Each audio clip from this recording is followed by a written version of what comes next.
சென்னை மற்றும் கொச்சி விமான நிலையங்களை கடந்து மிக அதிகளவிலான பயணிகளை கையாளும் இந்தியாவின் 3வது சர்வதேச விமான நிலையமாக பெங்களூரு விமான நிலையம் வளர்ச்சி பெற்றுள்ளது.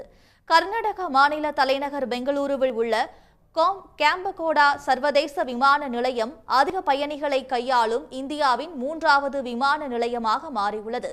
கடந்த அக்டோபர் மாதத்தில் 17,50,000 பயணிகளை கையாண்டதன் மூலம் டெல்லி விமான நிலையம் முதலிடத்தையும், 12,50,000 பயணிகளை கையாண்டதன் மூலம் மும்பை விமான நிலையம் 2வது இடத்தையும் பெற்றுள்ளன.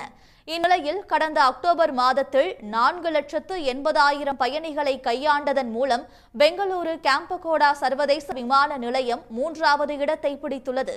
2023 அக்டோபரில் 3,90,000 பயணிகளை மட்டுமே கையாண்ட பெங்களூரு விமான நிலையம் ஒரே ஆண்டில் 4,80,000 பயணிகளை கையாளும் வகையில் வளர்ச்சி பெற்றுள்ளது. கடந்த செப்டம்பர் மாதத்தில் சென்னை மற்றும் கொச்சி விமான நிலையங்கள் முறையே 3 மற்றும் 4வது இடங்களை பெற்றிருந்த நிலையில் அக்டோபர் மாதத்தில் சென்னை மற்றும் கொச்சி விமான நிலையங்களை விஞ்சி பெங்களூரு 3வது இடத்தை பிடித்திருப்பதாக இந்திய விமான நிலைய ஆணையம் தெரிவித்துள்ளது. உடனுக்குடன் செய்திகளை தெரிந்து கொள்ள சன் நியூஸ் பெல் ஐகானை கிளிக் பண்ணுங்க.